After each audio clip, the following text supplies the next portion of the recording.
Hello there, guys, and welcome to my crack book. I can be a little bit louder tonight because the boys are actually in their bedroom, and I have the living room space and the kitchen space to myself.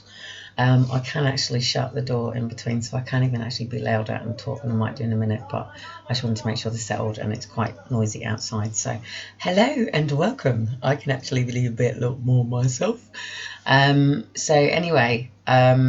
to my little space. Is basically a journal, my accountability, my sort of partnership with myself here on my lives and things like that help me move forward and things like that. So I just hit a complete fucking brick wall, and I pretty much have to sit around and wait until payday. Do you know what I mean? So as soon as payday come, it's then like, right, okay, I've got to do this. This is the main bills that I've got to go out, blah, blah, blah, blah, blah. Okay, in order to move forward, where can I put the investment in? Shit, I'm really struggling without a phone, so I need to sort of phone out. So I managed to sort of phone out, and I got a really good deal on an iPhone 6S something.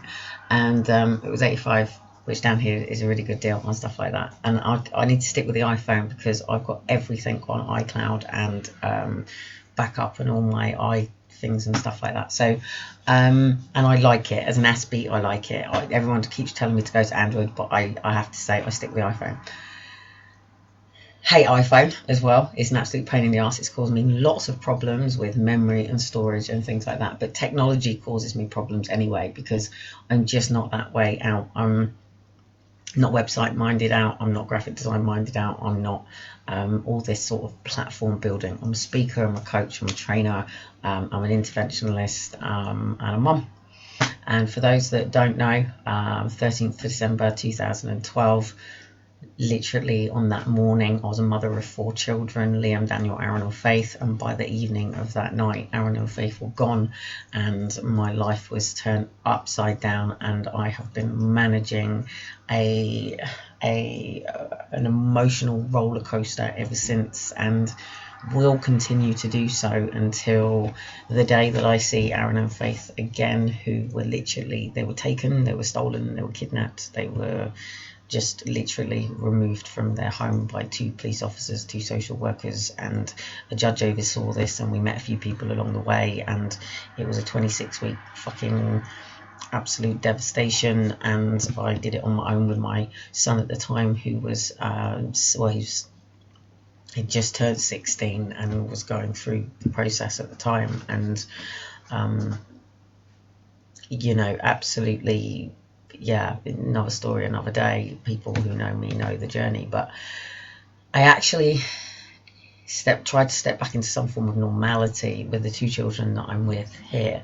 I'd taken Liam, who's been living down here in Portsmouth, decided to sack it. 4 months left of his apprenticeship and has gone to be with his dad, and I've driven him up there, and I've been here with Elijah and Shiloh, and I decided to step back into some form of normality and structure.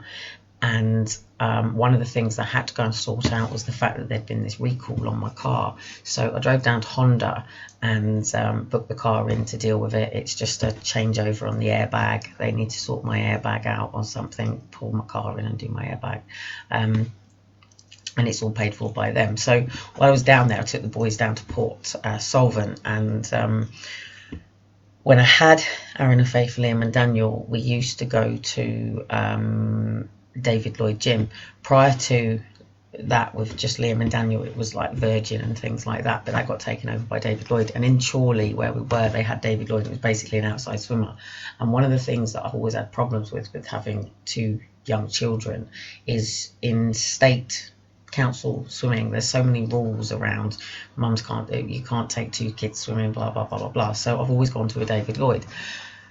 Now it was just literally I packed up all of that stuff when the spiral started with trying to move over to, well, I went to move to another, and I found out that Stephen had created so much fucking debt in my name and things hadn't been paid and shit like that. So fell out private rental, and then the gym was the last thing to go, to be honest, because it was the one thing that meant that when I was in shit hit the fan, I could just literally go up to the gym, sit at the gym all day. We could go shower, shit like that, eat and stuff. So because we were in hotels for a bit, you know what I mean? So yeah, everyone's been nagging me and saying, why don't you just take a little bit of a gap and a breather time and put the boys in nursery to give you some time to sort some bits out, blah, blah, blah, because obviously I've got all this stuff here and state of things. And any mother knows who's got kids going to nursery that if you've got projects to do at home, when kids are at nursery isn't the time to do it, because by the time you get to drop the kids off at nursery and then you chinwag or whatever, or you come straight out and then you go and get some bits done and you get back to the house, and then by the time you get things out, you've got to put things out because you've got to go back to pick them up and blah, blah, blah. And it really isn't a functional sort of time. I've always said, look, can I not put my kids in nursery as and when I need to? Because at the end of the day, I didn't bring children in the world to offshore them into the system. Do you know what I mean? And my children don't belong to the system. Just because they have a birth certificate that says that they own them, they don't. So I decided that if I was to put my kids into some form of facility that meant that it gave me time to do so, then the only thing that I was willing to do was my training. Now, I like to train with my children around me because I like my children to grow up, obviously, because the reason that I'm here is because I have Ehlers-Danlos syndrome. For those that don't know, that's basically a connective tissue disorder that means that I subluxate and dislocate all of my joints. It affects everything apart from my brain, which is then diagnosed with Asperger's. So you can watch any other videos that I've talked about what EDS is. So anyway, it's the first of the month for March, and I've literally got to get my head into gear and focus on getting on that ferry, getting over to Paris, going and speaking to these specialists. I'm meant to, if I can pull all of this off, I'm going to be attending in April the EDS Child Protection Conference, speaking with my article, hopefully, as long as I get it in. I think it's the 1st of April, I've got to have it in by. As long as I get this article in about my experience with EDS, which is going into a main EDS magazine, which then goes into the main medical things, blah, blah, blah, blah, blah. So if I can get all this wrapped up prior, then hopefully I'm going to be speaking to the doctors on the first day and maybe the patients on the second day. Hopefully. Now, if I pull this off, it basically means that I get the correct people around me. One of the challenges that I've always had with people because of having Ehlers-Danlos syndrome is it's in head, she's a liar, she's a attention seeker. They've called it convert. I'm really struggling with my knees and shit right now, and these fucking trainers. And it's labelled as depression, then you get called this, and you get called that, and you get called this. And one of the hardest things being a mother is when you're a mother, you're not just a mother, are you? You are the provider of the roof over their heads. If you've got a father that goes out and works and you don't have to, you just got a credit card, then you're all right. But but if you're a mother who is a single mother, or as Boris Johnson's had his opinion on single mothers tonight, isn't he? So today, or whenever it was, but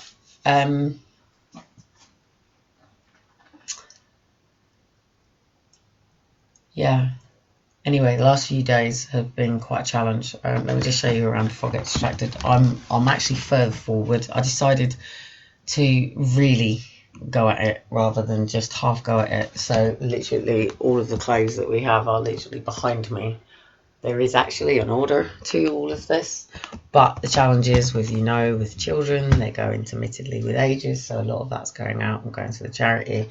Some of the stuff will go up for sale, and then obviously put this stuff in, but where I have moved forward is I have no ironing board covered in paperwork.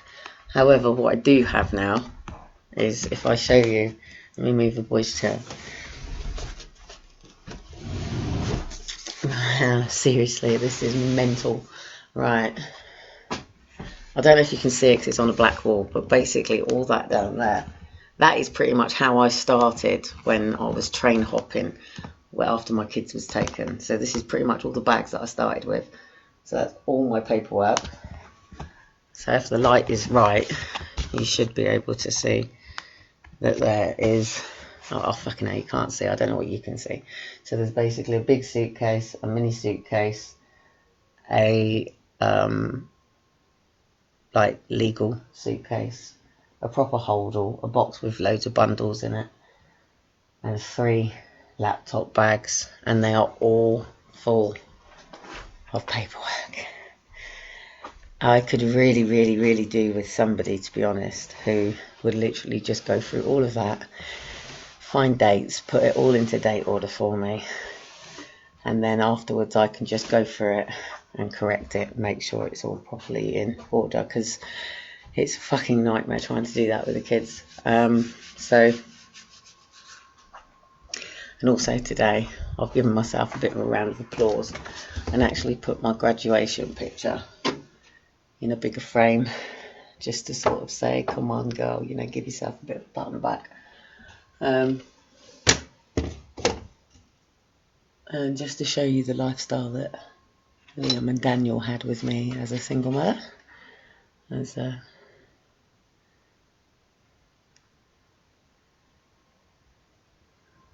Don't wear a low cut cleavage top in Egypt, or your arms uncovered, shoulders uncovered.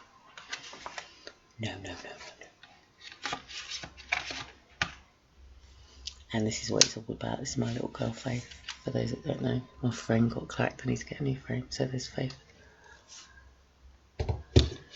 So obviously that was when she was with me. I've got a few other bits to go up. So, and then obviously this folder in here is still got some bits in already. Oh, there she is. I was looking for the correct hat because this is Liam's end product of the time and his little hats. Oh, I finally found the boys' plate. I wondered what they'd done with their pizza. It's in my filing cabinet. Oh, so it's the dog. Oh, and a brick. Cheers. So the kids can get into my filing cabinet. Oh, I've got seriously, Graham does my noting. I've got a filing thing in here of every single note that Graham has ever put under my door. Seriously. I've got so many more of these to go in here as well. Every note that he's ever put under my door about this snooker thing that he needed to do.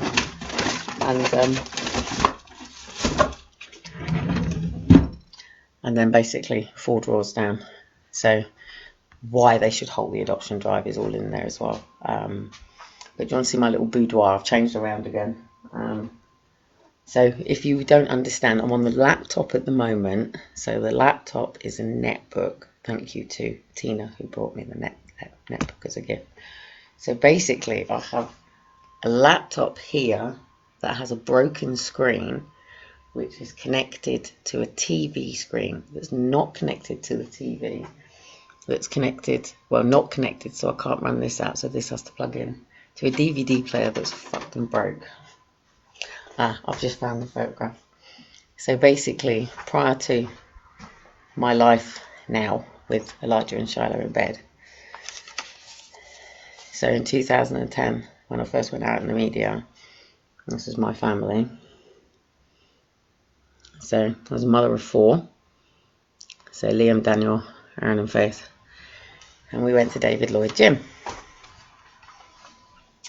And we had a normal life where my children, Liam and Daniel, Liam went to like college, and then Daniel was at high school, and Aaron and Faith, while we were at Southport, were in nursery. Prior to them, they had a childminder. And all of my children, from literally the moment they have popped out of mummy's tummy, have grown up either on netball courts or stuff like that, going in and out of hospitals, but they've all grown up pretty much in gyms, because I've always done physio, I've always done training. My mum has always said that, you know, like Ehlers-Danlos syndrome is something that basically I just have to make sure I eat right, I make sure I have to be healthy and exercise and train and blah blah blah blah. So anyway, let me show you. I've had another little bit of a move around, so I've moved the sofa back around and put a little bit of a thing there for the kids.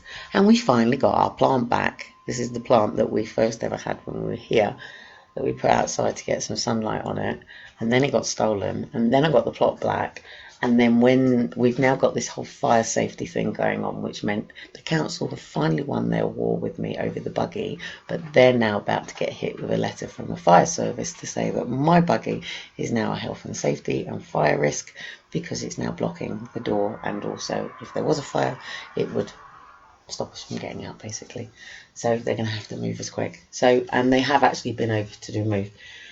So anyway, I was feeling very, very, very, very positive after going to the gym the other day, and me and the boys had a lovely time, to be honest. The woman there was lovely, and I was so honest with her when we sat down. And of course, when you go to David Lloyd, it's always quite lovely because they always give you a latte. You always go through to the main sort of room where the restaurant cafe is and that, and you get to go and see the indoor pool and outdoor pool. And I mean, the baby pool, it's only like, I mean, it's no bigger than my living room. It's probably even smaller than that, do you know what I mean? So it's probably the size of my kitchen, really, where the little splash pool is for the kids.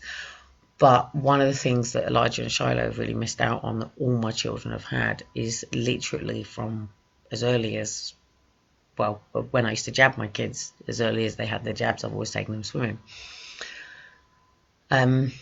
One of the things I wanted to do with Elijah and Shiloh was the underwater swimming, and going in quite early, but it was like 80 quid each, and it was like quite difficult social and dealing with the anxiety that comes from not just having your kids taken and coming back into the world again. Like, it's like, it's not a walk for shame for me. I'm assuming it's probably is a walk for shame for many people, but it's not been a walk for shame for me, because I know that there isn't anything that I've done wrong that warrant my kids taken. I know. I mean, I even won an ICPC upheld complaint by the police, but they just said that it would be an injustice to do the police officer at this time, and people wouldn't remember what happened, so to say. So I sort of still am backing it back. So anyway, all that paperwork is going over to court, and it's being dumped with an advocate under what's called a judicial review, and I'm basically having all of my paperwork opened. So it basically proves that, one, that I was diagnosed when I was 22, that all of the information prior to that, and there's already a letter on there from my doctor here now that basically says to anybody that accessed my paperwork that all of the medical records prior to 22 were all for all wrongful diagnosis. So that's on there now. He even actually says on there, I'm not surprised she's angry with people.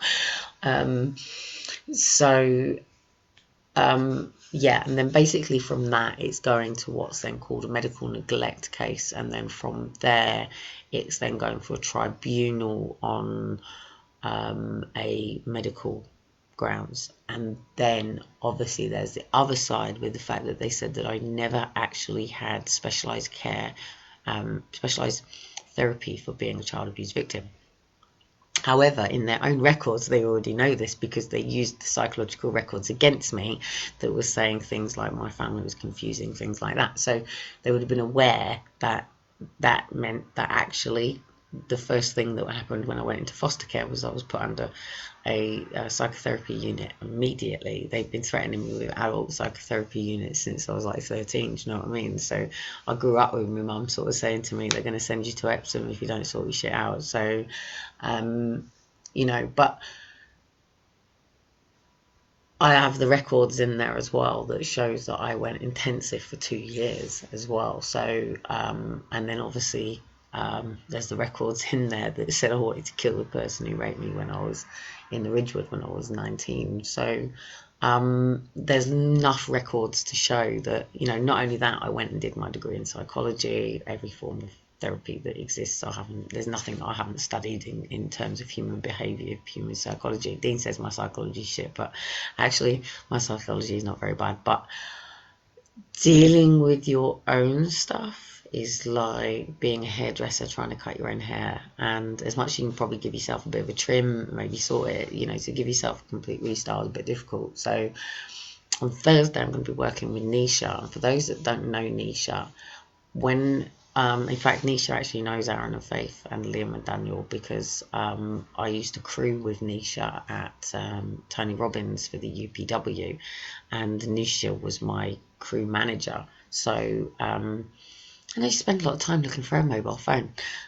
So she obviously met the kids coming in and out to the crew room and stuff like that. So Nisha went on to be, I think she's a breakthrough coach, and I asked her who is the best person for depression, and Dean sort of triggered it off the other day talking about dealing with his depression, and I thought, because I got up the day after sort of setting everything in stone, and I'd given myself a bit of a day break, and the kids weren't booked in for their sort of like free, because they get like a free creche for the first sort of time for you going. So I'd booked that in for the Thursday. So I went on the Tuesday and I'd booked in for the Thursday because I don't have a early morning creche on a Wednesday. And it was so that I could then go and speak to the nursery without the kids running around and distracting and seeing how they behave while I'm trying to talk to them. I thought, okay, let's tease this in and speak to them.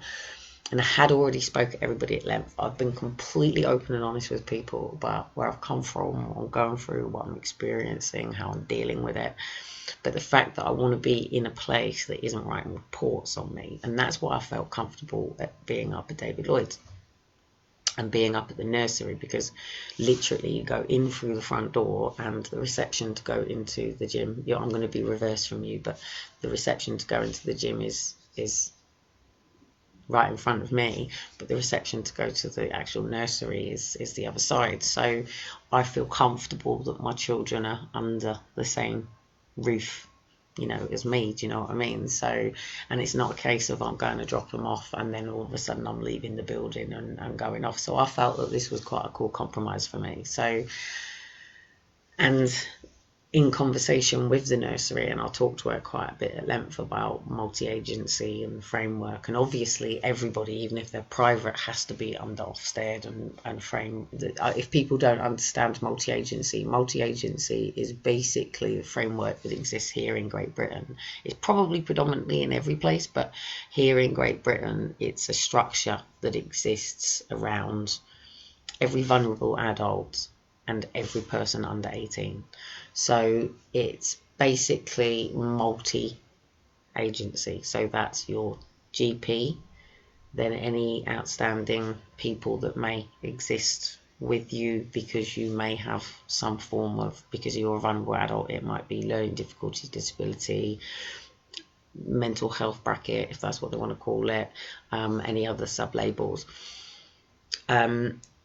And then, of course, you could be dealing with housing as a result of that, benefits, blah, blah, blah. I don't know why benefits never, ever get pulled. Your work coach never gets pulled into a multi-agency, which I would have thought was the most fundamental person, because they should bring in an actual indicative budget for that family that way. That would make a massive big difference to the system, do you know what I mean? So, and then obviously police, probation, any of those services that exist, any alcohol, drugs, rehabilitation, boom, boom, boom.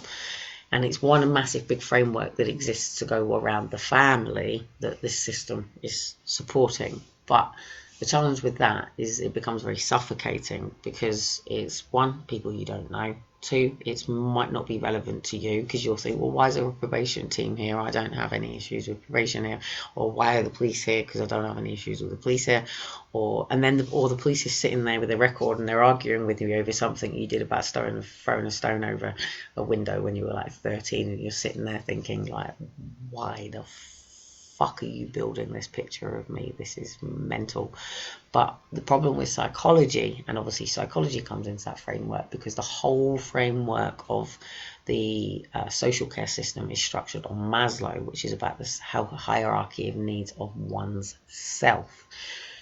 Same as coaching. And the problem with coaching, and the problem with, and this isn't just my personal opinion, this is my personal experience, this is my study of so many people who've gone through the coaching world, psychotherapy, psychology, CBD, DBT, any person that's gone through any form of structure of change within oneself, where they have done it through their own growth and merit, if you understand where I'm coming from. So let me take the coaching world for example. The coaching world, for example, is very good at puffing you up, high-fiving you, getting you into a room, boom, boom, boom, immersion, and then all of a sudden, after this 3 or 4 days of immersion, you then go back to your normal reality, and you're you're around different people, you're around a different vibration, you're around a different energy, you're around a different momentum, a different atmosphere, and slowly, you go, and you start spiraling, and you sink back to where you actually originally were. And the challenge with that is because when you've got a rooted issue, a rooted problem, the majority of people in the Western world, and probably in the majority of the world, mask any issues that they deal with. Be it that they might mask it through, drugs, alcohol, those sort of normal things, shopping, sex, self-sabotaging, getting in their own way. It might even be having something that they do all the time. Could be smoking, could be even going to the gym and training. It could be restructuring and changing over all the time. It could be cleaning their car out. It could be anything, really, basically, that constantly keeps them in a pattern that is a negative, self-destructive all the time. And until somebody comes up to you and goes, do you realise that your behaviour actually has an influence on other people, and the people around you seem to think blah, blah, blah, blah, blah, and we have concerns that this affects your children. So say a mother might not be, or father might not be getting their children to school, it's affecting the class because kids are not getting to school on time, and then they're sort of wanting to go, why are the kids not getting to school on time? Okay, has mother got an issue, or is mother paralysed? Is mother fucking drunk out of her head? Is mother bloody drugged out of her head? Is there issues at home? Is it just a bad routine? Is there bad living conditions? And it's about getting to the bottom of that. But the problem with this system is it's all a red taped paperwork. Getting permission, can you speak to, ticking the boxes from the people you can speak to, people you can't speak to, how the information and gathering, the fact that it's done all the way around the family. And it's meant to come from a personal centered care approach. That's very difficult because it's coming from a child protection point of view, because of the way funding is working. And that means that rather than somebody with a physical condition being able to deal and manage with their condition the way that they need to do so, or being totally transparent. One of the greatest ex-social workers, Breon Brown, basically talks about authenticity and being true and raw and real. And for somebody like me, it's one of the most amazing things that I love about myself. I sort of really do say it as it is. I find it very difficult to hold back what I want to say. I'd rather say something and go, no, I don't feel that way, than not say something and hold it in. Do you know what I mean? And it's not good for someone like me to bottle things up, because I'm worse than a fucking fizzy bottle of fucking cola if I go. Do you know what I mean? And it's like, I'll wind myself up, walking, pacing, and I'll talk out loud, and I literally am like that, you know, and it can take me a while to sort of go, so I'm aware that this affects people around me, but I'm also aware that people affect me that trigger me off to be that way.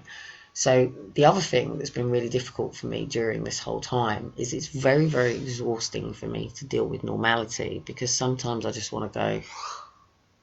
Sometimes it's really exhausting. Sometimes it's tiring. Sometimes I need to cry because, like, take tomorrow, we've got another mum who's got basically standing into court, and she's either going to have the agreement that the children don't get adopted, or the agreement that the children do get adopted. And I find this devastating and heartbreaking that somebody so young and so vulnerable is going through this situation, and we don't have the structures or infrastructures around to really do anything, and that's really frustrating. And I have to sit back and sort of watch this go on, knowing that there's so much information out there, and that each parent goes through the same fucking railroad each time, and that's really devastating, and it's heartbreaking, you know. But I can't save them all. Do you know what I mean? We can't save them all, and they can't save themselves. That's the really horrible thing about it. And there's children caught up in all of this, and then the problem is children then growing up with mental health issues, blah blah blah blah blah. But the one thing we really don't talk about is this like I've battled with depression pretty much all my life. Like I don't really talk about it, but and people think I've got a bit of an attitude with these things as if they don't actually exist. I'm not saying that they don't exist. What I'm saying is they are labels, and we are more than the labels that we exist in. And it depends whether or not you want to see all of these labels as either positive, negative, or whether you want to see them as angels and demons, or whether you want to see them as just manifestations of the anxieties or stresses or imbalances, or even just chaotic thoughts that we might have going on in our mind. For those that don't know me, then you won't know that I exist in this space here all the time. I spend a lot of time up in my head, and hence why I come out here and live and talk out on hence why I'm diagnosed with Asperger's. But also being somebody who spends a lot of time up in my head is because people could say I have multiple personalities and I go into disassociation. I spend a lot of time in what would be classed as disassociation, and there's so many records on me. But since Aaron and Faith were taken, I think the biggest battle that I've had is dealing with this. I'm going to kill you fuckers, and I'm going to like bind you to chairs, and I'm going to come and get my kids and bring them home, and I'm going to shoot you all in the head. And that's been one of the biggest struggles for me this whole way through. Like it's been every second, every minute of every hour of every day, of every sunset, sunrise, and every disassociated memory in the middle, right up until sort of, I think it was the day that I come out of Royal Courts of Justice, and I just headed straight for the bus. And this wasn't because of me being a mother that wasn't competent enough to have my children. This was me going through an experience that was basically, I had these complete and utter strangers around me who were reading things that even my son said to them, like, I don't even recognize this person you're talking about from your paperwork. That's not the mum that I've grown up with. You know, this is the mum I've grown up with. Even my ex-husband come in to say, like, you know, come on, like, seriously, she's raised two boys and stuff. But Liam and Daniel just weren't brought into it because it wasn't them they were dealing with. It was Aaron and Faith that were taken. So and I think one of the hardest things as well is I took on a great responsibility afterwards, because I sort of moved a mountain, I think, and motivated an already existing group, because Scott existed, like, I think it was a year before me, and you know, people had their kids taken way before me. I mean, this is going back to like Madeleines. In fact, I mean, think of World War II. You know how many families were separated during World War II. Families have been separated for years. My grief is nothing in comparison to, you know, the length. I even said to Dean on Liam's 23rd birthday, I can't imagine how Dean has coped, you know, being without his firstborn daughter all this time, and then his second daughter, and then for, you know, for Joanna to then do it to him again with, you know, his boy and his girl.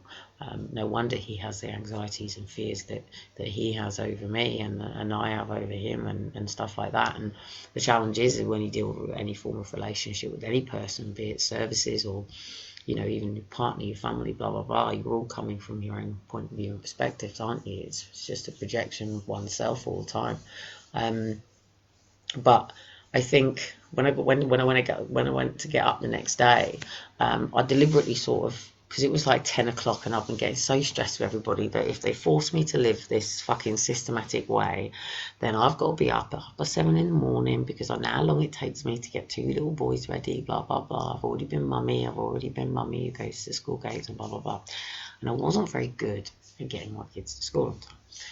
In fact, I actually had a system in place, and Daniel actually used to take himself to school because he used to like to be there earlier than anybody. He used to want to be in the library with the newspaper, time to himself. He wanted to be in his classroom with all of his things all laid up before anybody else got in, and time to himself before the mad rush. And that's the way he was. So yeah, so my early mornings, so 1, having EDS, 2, battling depression, 3, dealing with being somebody who's been on her own like pretty much all my life. Like I literally left foster care. I was with my dad, you know, so I wasn't in foster care my whole life. I was with my dad and my sort of like stepmom all the way sort of through from 3 to 11. But seriously, I get these crazy emails pop up. And then obviously I went to my mum and stuff like that and blah, blah, blah, blah, blah. But I went to foster care, I think, just after I turned 15, but I left at 16 in 1 week and went straight into like this drug-infested fucking bedsit.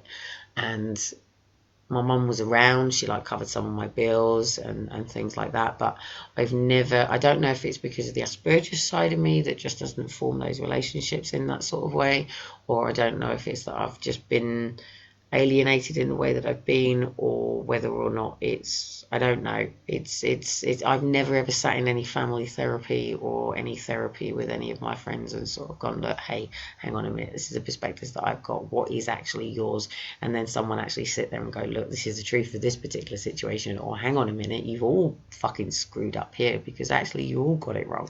So I don't really know, and I think it's actually important for families to do that, which is why it was always really important for me when I was raising my boys and my daughter, who came along last, to come together on a Monday morning. Even Monday mornings, but you know, sort of Monday at tea time and stuff, because it gave us an opportunity as a family to clear up any misgrievances or anything that was going on, or anybody that needed to bring anything to the table that they were worried that, one, I might not even be able to cover the costs of it because it might be a school trip or something. So it was a time to sort of go, and I would know as well because I was sort of mingling within the PTA and stuff still back then. So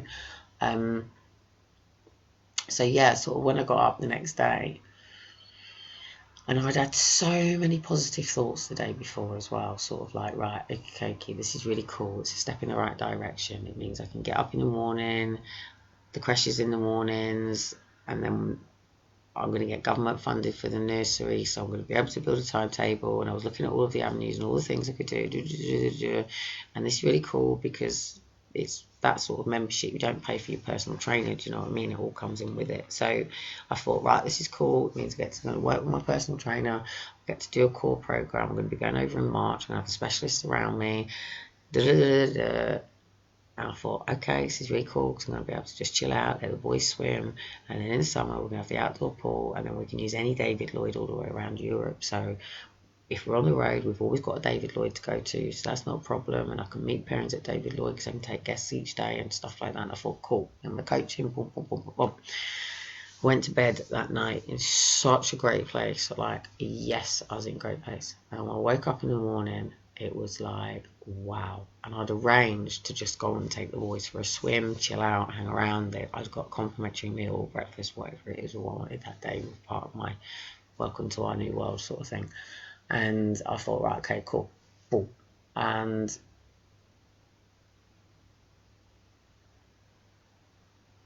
I just did not want to move. I just laid here and I just felt like, and the only way I can describe it, you know, the gargoyles that sit on top of all the buildings around London and stuff, and all the statues. The only way I can explain it is a really shadowy black gargoyle. And I just literally woke up that morning with a gargoyle sat on my chest with his hands around my throat and his head pushing down on my head, and he was like literally holding me down going, you ain't fucking moving this morning, bitch, like seriously, like no way is this happening. And I was laying there and the boys weren't awake, and the most annoying thing about it is my brain had woke up and gone ping, like, yes, fantastic, here we go, new fucking adventure and new life, new chapter, new beginnings. My body just didn't move, and I thought, hang on a minute, this isn't even my EDS body that's not wanting to move, because my body actually feels like it's being held in quite a nice position. I actually felt like my body was quite aligned. And I didn't, and the strangest thing is I just felt like I was like just there, and all of a sudden it completely just engulfed me, and it just went, and I just went, I don't want to move, I don't want to do anything, and all of a sudden the negativity that shot through me was absolutely unbelievable. And I started going, oh yeah, you can go and you can go training. And I'm going, no, but I can't go training because I've only got the first initial sort of free spot. And then I started going, oh, hang on a minute, how am I going to pay for the boys meeting up? And then I'm going, shit, why did I do this? This was a stupid mistake. Why did you do this, Kelly? You can't afford to do this. And then I'm going, right, come on, just go up there, just enjoy the space, just go and sit and read a book and have a coffee for a bit just while the boys are in there. You're only in the next room, boom, boom, boom, boom, boom. Then I'm going, okay, well, just go swimming. And then I'm thinking about my swimming costume. Then I'm starting going to the normal women things about my fucking ass and my boobs and my shit, and have I got all of the stuff, and have I got a bag? And then I'm thinking, can I go to the gym? And I'm thinking, shit, my trainers, crap, I've no fucking proper trainers. And all of these things are going, and I'm just laying there feeling beaten. And I thought, then I'm going, well, what I could do is I'm going tomorrow anyway, because I'm going to use the free, so I've got the petrol. And if I use my petrol today, then, well, I might not have the petrol for going the next day, and I need to take this gently and see how it goes and get the kids into nursery and get the funding anyway. So it's going to give me about a week's grace anyway before I can really go in, which is going to give me some time. Blah, blah, blah, blah, blah. So I started talking myself out of going and reasoning with myself why it was okay that I didn't go. And then all of a sudden it started pissing it down. And I haven't got lights on the front of the car. So I was like, no, too dangerous, not going. That was it, okay. And all of a sudden, I just went. And the boys were still asleep, and I went back to sleep. And then I woke up with the boys, and when I wake up with the boys, it's really cool. They wake me up with kisses and cuddles and stuff like that. And I just snuggled up with them and stuff like this. And we just got up that morning, and because the rain was going like mental and things, we just did what we call rainy day, and it just gave me an excuse to rest where I was at that particular point. And I thought, it's okay, I'm going tomorrow, it's no problem. I even got all of the stuff ready, packed up all of the bits that we had. And the great thing is they've got the swimming nappies, they've got the towels, and I've got my locker there as everything. So I can, little bits down there anyway. So I don't have to worry about, having to go with all this stuff with the two boys and things. And they've got all their swimming things down there. So I don't have to worry about that either. And I started getting excited as well, because right at the front of the shop there is this Nike outfit that I just so desperately want for dancing, and I know it's going to be so out of my price range. I've not even looked at the price. I don't even want to look at the price yet, but I've set it for my goal for summer and for when I'm back as a coach and training and stuff like that. So, and then when I got up in the morning, bang, wow, I had to lay there and go, Kelly, you've got depression. And all of a sudden I just cried and cried and cried and cried and cried. I thought, okay, this is okay. And then the reality hit me that if this is the case and I am dealing with the demon of depression, this is something that I can't do on my own. And if I don't deal with it, then it will engulf me and somebody like me. And the challenge with that is somebody like me in a dark place spirals to suicide very quickly. And there have been occasions in my life where it's been seconds in when it's engulfed me. I'm talking when I was 15, 16, 17, 18, 19, 20, and then, only after them taking the kids, as soon as they take the kids, that battle came in on a daily basis. Do you know what I mean? It was like, boom, doof, doof, doof, can't do this, yes can, can't do this, yes can, no I can't, yes can, no I can't, yes can, no I can't, yes can. And to then step into some form of normality, like people who've had their kids know will know that when it comes to school pickup time, you can get really you don't really want to go out. You don't want to deal with normality times. Do you know what I mean? So you tend to build your times around when children are not out and about. So you tend to reframe your whole life around maybe going out at 10 o'clock once the kids are in school and parents aren't out and about and stuff. So you might get out and go out about 10 o'clock. You always tend to make sure you're in by 2, and you might then sort of go out about 4 after all the main sort of school chaos. You tend to find that maybe you'll go to Asda or something after 10 o'clock at night even, because you don't want to deal with people all through the day. So these are things that people won't really know because it's never been talked about, it's never been discussed. It's not like psychologists have ever sat down and gone, hey, you had your kids taken by the state, how did that make you feel? Wow, guys, how did it make me feel? It made me feel like I wanted to get a gun to your fucking head and shoot you bastards. That's how it made me feel.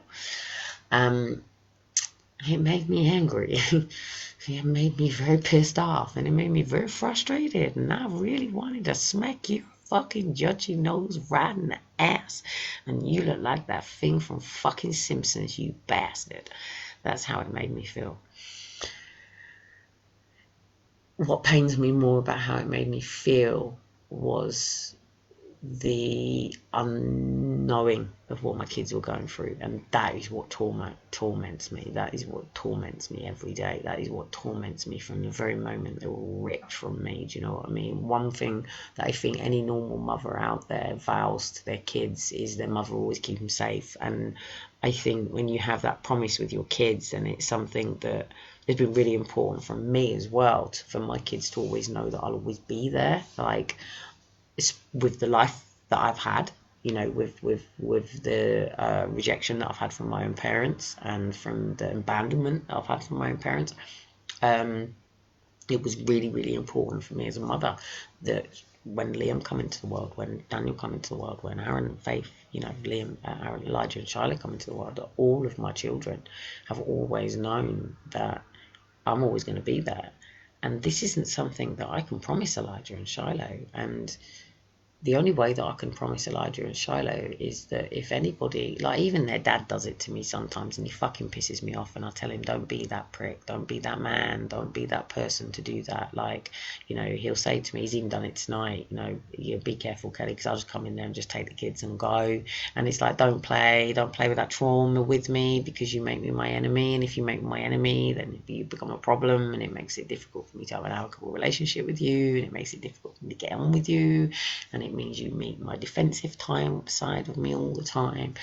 You don't ever get to know me or deal with me. You just get to meet with, you know, it's like a police officer, isn't it? It's like meeting the police officer in the uniform. You don't know the person behind it. You just know the person and that's what you'll meet if you put me in the defense. You won't meet Kelly. You won't know anything about me. You won't know about my drawing or my painting or my dancing or my pottery or my clay or my, you know, designing or whatever it is that you don't know that I do. You just meet, boom, campaigner Kelly. You know, that's not me. That's just the residual of what they've done to me, and that's just what they've created out of a bull in a china shop. Because one, I'm a Taurus, don't really get into horoscopes, so am I not a Taurus? Am I a Taurus? Who the fuck knows? But you know, it's a great philosophy, but the Bible says not to get caught up in that shit. So I don't tend to get caught up in it. I tend to go more in my astrology. So in terms of my astrology, then, you know, then I was designed for this role, and that's okay, but I'm okay about that. So, but the battlefield of the mind is a challenge in oneself. You know, it's, to commit to things is a challenge. Like right now, I want everyone to fucking march on Mother's Day. You know, Mother's Day, march, man, march, mums, march, left, right, take the fucking streets. I want to see mums marching in every town, every city, every united fucking nation, EU, Commonwealth, Great Britain, India, Tibet, bloody Afghanistan, freaking wherever, mums rising on Mother's Day, you know, and showing them what being a mother really is about. You know, mothers being a mum is not just about getting kids. Well, in fact, actually, being a mother isn't about it at all. You know, being a mother is not about getting your kids up and stuff, sticking them in a uniform and dropping them off at iron gates and palming them off with people that you don't know and stuff. That's not being a mother. Being a mother is not packing up your kids' school dinners and packed lunches and dropping them off. And being a mother is not freaking, you know, living to this institution life. You know, being a mother is being in tune with your child, understanding your child's natural body clock when your child wants to sleep, being a mother on demand, feeding when they're on demand, you know, knowing your own child's rhythm, educating and teaching and growing and guiding your child yourself. But and the father is a protector, but if the father is not there to protect the child, then the mother is a fucking roaring lion who rip your fucking head off, and that's just the way it is. And I think we don't need mothers bloody tooling up and arming up and going, we're going to kill you and smash your fucking head in. We need mothers getting out there and educating and teaching the, you know, not the ways of the world, but the ways that we should be teaching. You know, the ways of the world said that we should give our children a glass of milk every day. Well, that was just because there was an advert. Well, do we give them a dairy milk every day as well? You know, do you give them a dairy milk every day just because of the dairy milk kid? You know, it's time for mothers to stand up for mothers as well. It's time for mothers to stand up for mothers that are struggling to stand up for themselves, and to empower mothers to stand up for themselves, and to stand up for our future generation. You know, they've got, she's 17, okay, you know, go with whatever you want to do with XR, and I've got my own beliefs. People have got their own beliefs on what they think my beliefs are. Amber shares my stuff out, not me, so it's Amber's beliefs, not mine, you know. So if government didn't want the youth to rise up, then Greta would have been prevented from entering the UK as an extreme terrorist, just as XR are so-called banned from London, even though they're all still in London. You know, if government didn't want this, as we know, it's to revoke in the one world order that already exists, blah, blah, blah, blah, blah. There's so many stuff going on that people don't realise, Gender 21, other stuff. The fact that even now, I mean, look at the terror. I mean, look at the older pensions that have been here from other countries for years that are getting extradited from the UK that are terrified. You know, there's no humanity in any of this. There's no humanity in anything that's going on in this world right now. Like, if you look at the bigger picture of the world, and Mother Earth is pissed. Mother Earth is fucking, oh shit, I've done it to myself again, guys. 2 seconds. Ah!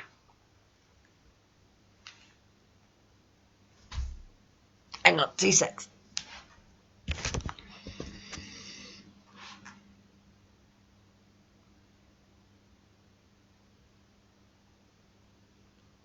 Bugger nuts. Hang on, I'm still here.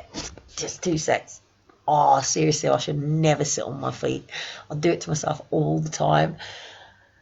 And when I do, I like twist my knee, twist my ankles, twist my toes, twist my things, end up putting me legs to sleep and shit and fucking bullshit and crap. Hang on, my back's gone as well.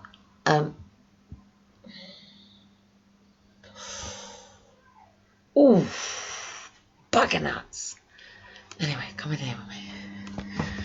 Oh, seriously, I've got to finish all this.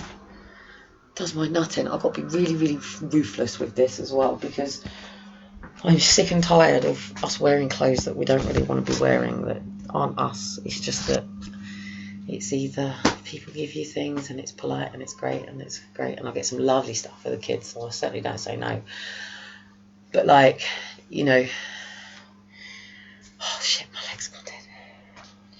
I have this whole design in my head that I've been doing for years, and I really need to get on with it and get some space and material and start drawing again, and getting this dance wear out and a few other things. Elephant in the room and elephant in the ears and all of that, so I don't want to give all my ideas away online and things, and I need to get on with a few things. But I think one of the greatest things about this last couple of days that I've been through is I think like my friend Morris Goodman, when he went through his aeroplane crash, he had so many tools about him when he went through it. And to go, oh, hello, depression. Hello, are you sitting in here? And rather than denying it and going, I'm not really dealing with this, it's different to sort of go, okay. And I don't have to go to the GP and do it all of that way. So I got in contact with my friend Nish. And anyway, I'm going to do a lot of work. Nish's done lots of work in mental health, depression, blah, blah, blah, gone through it, blah, blah, blah. So we'll do stuff with her, but I am going to go to my GP and deal with stuff because I want it on record for the courts on the consequences and actions of actually what this has done to me. And I'm not frightened to talk about a lot of the thoughts that I've had or a lot of the anxieties or stresses, especially with having 2 boys after going through all of this. And even things like I said to the woman at the nursery, if you see my security stood outside, don't worry about it. It's just to make sure that the boys don't leave. And body cameras on them and things and stuff. And I really feel this way. At the end of the day, there's a massive amount of paedophilia going on. I don't know everybody in and out of the nursery. You hear about it going on at nurseries. Has all of this made me worse than I was with Liam and Daniel and Aaron and Faith? And then my boys will tell you, they weren't kids that went off left, right and centre. They were with me or their dad. Do you know what I mean? They had friends. They went to places. They went to dinners. But, I'll never forget that time with Daniel where someone said to me, do you know why they keep a washing machine in front of their front door? And it was like, right, Dim's at mine now. And after that, that was it. Most of the kids came to mind. So clubs, activities, I was always there. If I wasn't, I was sat in the car getting some work done. So I was never sort of that one that threw my kids off. Do you know what I mean? I was always actually paranoid to leave my kids with anybody just in case.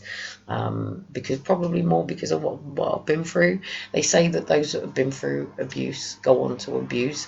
But actually, from my own personal experience and from many other people that I know, it actually tends to make you probably, if you want to call it abusive, then maybe can, because you sort of maybe wrap your kids up a little bit more than maybe some parents would. It makes you more cautious. It makes you more aware of things that maybe other people were not aware of. And obviously, as well as that, because of the attacks that you've come under, it can make your kids more aware of those attacks as well. But Liam and Daniel have never been through that side of things. I'm petrified if Liam's ever told me anything later about anything. We've had this conversation and it's been like, you haven't got anything to tell me, have you? And I hate to think what Aaron and Faith have been through, especially Faith, because of some of the things that have been said in the letters and things. What 9-year-old cuts her hair off and comes back like a fucking boy, when she's 11, 14, maybe 15, but not fucking 9. And I understand child psychology. So yeah, but the greatest thing anyway, with it being leap year, is it gave me an opportunity to sit down and reflect and go over some few things and work out what I wanted to get rid of, doing a lot of dying to myself, going, right, okay, if I'm dealing with depression, is it a case of the situation that I'm around that's just suppressing and depressing me? Am I dealing with clinical depression here, where it's got to the point that, because I have actually been looking at whether the amount of trauma that I've been through now has done any injury to synapses and neurons within my brain. And within the judicial review and autism, I'm going to actually be asking for my brain to be scanned to have a look at this, because I do have a drop on my left side. And trauma does change your whole physiology. People were not necessarily aware from that. If you have a car crash and you go, your chance of you staying like that's quite high. I've probably seen that big screenshot all over the place soon on some horror movie. Okay. But I make myself laugh, it's alright. Someone else do. So yeah, anyway, I've started Sunday, it's crossed over to Monday. I should be Monday morning motivating it now. I'm getting ready to get up for 5:30 in the morning, but that ain't going to be happening, is it? What I am going to be doing is getting off here in a minute. I've got a lovely little bundle here because I decided to get all of the boys' stuff out and go for it all. And I want to get the last of what they can use for the rest of this season that is clearly going to be wet, and start preparing for France. I have no idea what's going on in France at the moment. I could get to fucking France and find I'm met by bloody whatever, which is why I need to get my tickets and everything. I've got to get everything sorted and in place. I still haven't got someone to sign Shiloh's passport. If anybody knows anyone who's known me for 2 years, it ticks all the boxes to sign a passport, will you please help me get a passport signed? I need Shiloh's passport signed. I think I've got about 60 quid left now. I was paid on the 18th. I've got to push this forward. I'm hoping to do this thing with David Lloyd that's going to basically mean that, anyway, I don't want to discuss it now, but it's in the motion. I did it before, is how I managed to make quite a bit of money before, because I was able to base there, so I'm a coach there. So, yeah, I'm meant to be going to skateboard park tomorrow for Mum's under 5, so I'm skateboarding, so see how that goes. And Dean's meant to be here tomorrow afternoon. He's meant to be here today, but he's on 0 budget. I've got more than him. And I'm trying not to fund him getting here as well at the moment, because I'll keep ending up funding him getting here, which I don't mind doing when we're working in partnership, but not when we're not. Shitloads of socks to go through. How? Seriously, how does... Now, admittedly, I've got a lot of Liam stuff here now that I got from when he left. But how does somebody end up with so many fucking socks? I've literally got to put all them socks together in pairs and sort it out. And I'm thinking of getting involved with Hanalei and seeing if Hanalei can do a design for me going to work and stuff like that, because I want to go back on radio, I want to go back on bits, and want to start getting a bit more functional and a bit more into some form of lifestyle for me, some form of life.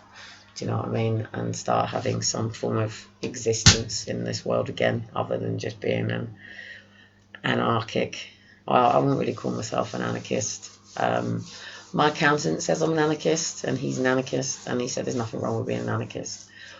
And it's not about being an anarchist. I just think that for people like me that have like Ehlers-Danlos syndrome and Asperger's, I shouldn't have the state having to be in my life. I should have my family and my friends and my own community and just this world that exists around enabling me to do what I need to do. And if I do have to be in some form of education thing, then yes, they should basically have to change their ways of doing things for me. Yeah, of course, it's not about entitlement, is it? It's about not, like, before I go, just take dance for an example. What's the point in telling me to put my arm like that if that doesn't work for me, but I might be able to do that? Well, if I can do that, then I'd rather do that than try to do that. That's going to cause me problems. It's that simple, do you know what I mean? So anyway, I've gone right over my hour tonight. For those that don't know, I tend to come on at night time. It's a bit my diary, it's my process, it's my way of getting out of my head.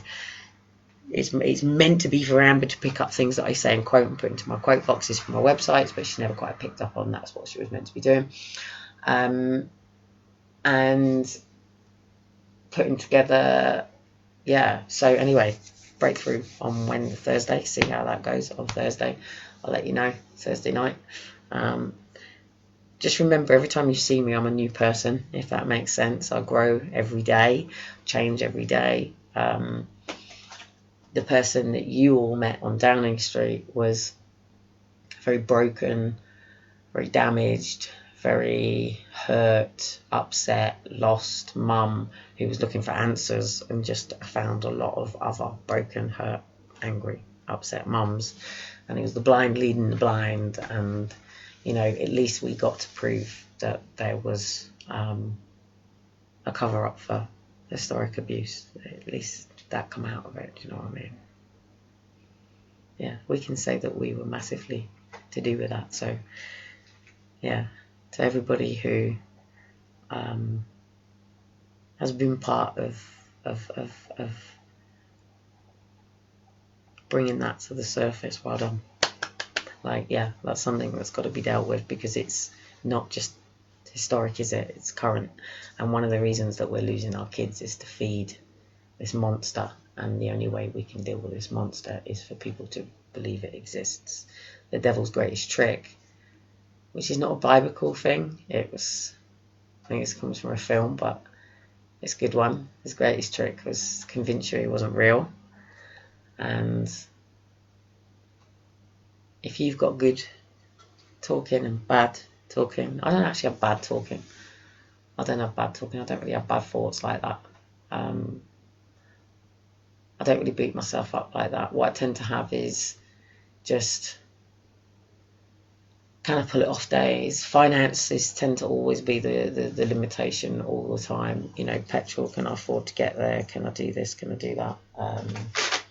You know, and then even if you get somewhere, it always costs you in bits for the boys and stuff like that. Even going to the shop costs you and stuff. So finance is always something. You know, I do 100% have to get fundamentals and foundations in place and make this self-funding. Do you know what I mean? So I know how to do it, so I've got to do it. I can't fuck about with trying to enable people at the moment. I need to just get the right team around me to get it done. I can't afford to have this system around me the way it is. It's annoying me the fuck. You know, I haven't even heard from the social worker. Do you know what I mean? They came round and said there's an appointment. I said, sorry, it's the day of end it. Can't meet with you on that day. I didn't actually achieve what I wanted to do, and probably should have actually have let her at a meeting and gone live with her. That would have been interesting, and I'd have gone, look, case closed, end it. I should have done, really. I just couldn't be asked. So like I said, battling with depression right now. Not battling with depression, just didn't realise how much it had me by the shackles. And when I went to, it's like that elephant, innit? You take a baby elephant and you tie its leg up, and after about 3 weeks you take it off and the elephant doesn't move, because psychologically you've taught the elephant that it can't move. And that sort of situation had sort of occurred with all the system around me. Even Dean used to say, come on Kelly, Babylon's got your mind. And it's like, but when I went to sort of move forward and go, that realisation that it completely engulfed me was quite boom. So that's really where I am right now. You know, and I'll take it from there. So it's Monday tomorrow, see how it goes. You'll either see that my phone gets sorted, things get done, or it won't, or who knows, depression will get me this week or it won't. Services will come in and force me to deal with it, or they won't, or tell me I won't work with the system and cause me fucking havoc.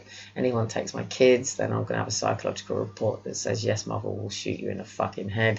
And I think they've created that person, do you know what I mean? Whether I mean it, whether I just say it, whether it's just letting off steam, or whether I'd be forced to become that person, I don't know. Could I go through you doing these bastards doing that to me again? You know, bad enough that 5 days with Elijah when they did that. Do you know what I mean? And if they hadn't have agreed and bowed down and given him back the way they did, and that was on a bank holiday Monday, mate. You know, and they said, yeah, okay, come get him. If they hadn't, yeah, and I don't think it was me that was going to actually kick off. It was Dean that was about to flip out. Yeah, Dean was about to flip out, so that wouldn't have been a good thing. So anyway, I'm going to shoot off. I'm going to get this stuff done. That is waiting now, because I really could do with somebody just getting it to a certain level prior to me going in there, because it just is going to sit there for a long time without that. So, and if not, then I'm just going to have to get on with it. But I could do with maybe taking it somewhere and going and doing it somewhere where the boys are, you know, maybe take it to the gym with me. Do you know what I mean? I'm sure down there they'll start helping me. I think the more honest and transparent you are with people about where you are and stuff, the right people come to help you. The people will come to hinder you, and you just tend to not sort of bide them any time, and you just have to keep focusing, especially if you've got a bit of a focus in mind and you know what you're trying to achieve and where you're getting to. And if people are not in your home and they're not paying your bills and they're not, you know, providing your lifestyle and you know, achieving your children's dreams, then they have no right to make any comment in your life anyway. So yeah, you know, and in terms of people who've helped me out or people who haven't helped me out, you know, I'll be in debt management soon. If I have to go bankrupt, I have to go bankrupt. I hope not, because that's going to hinder some of my travel plans and stuff, and that's not a good thing in some of the countries. But you know, at the end of the day, I don't think people realise when I started doing what I was doing, literally all them suitcases, I was just lugging them around, train hopping everywhere, sleeping in train stations, sometimes staying at a mum's house that I might have met or a squat, or sleeping on Downing Street, sleeping at protests. Do you know what I mean? It's the way it was. That's just it's the way it was. Sometimes I'd stop in at families for a bit, you know, and then I got a car and then I was sleeping in the car, but that was all in the back of the car with me. And then I come here and then I've been through this. So I think it'd be good for me to have some normality for a bit, some routine, some structure. But to be honest, I'm just looking forward to getting on that ferry to France and just driving and driving to Paris and going and speaking to these specialists and finding out what can be fixed and what can't, and finally getting the EDS people on board, really. Because obviously I've been campaigning about the bigger problem of boom, what's going on. But the reality is, this is just the fact that their doctor said that EDS is the easiest condition to claim to have. And I need to prove to them that it's not. And they know that because the kids have been diagnosed since. So, you know, lots of compo. My kid's home. Paperwork gone. And I just need to get on with it. So, but I just need to try and get some form of order and structure in here so I can get up and get on it and battle through it. And hopefully by working with a coach for a bit, it will just help me baby step. And I took quite a big leap the last couple of days. So anyway, guys, I'm going to shoot off. My body is absolutely just driving me up the wall. It's all sublocks at the moment. So that means that I'm a bit like a... You ready? Yeah. It's like stuck. So basically, so if I take my thumb, so basically sublocks means that it's there. So my shoulders are like that at the moment, there, and my knees are like it, and my ankles are like it, my toes are like it, and everything is just a bit like it at the moment. So yeah, I'm gonna go and chill out and try and get some form of compass mentis for tomorrow. Anyway, catch you later, guys. And to those that are here, hello. To those that aren't, bye. And hopefully I'm going to start doing proper videos soon and having some form of proper structure to them. And catch you later.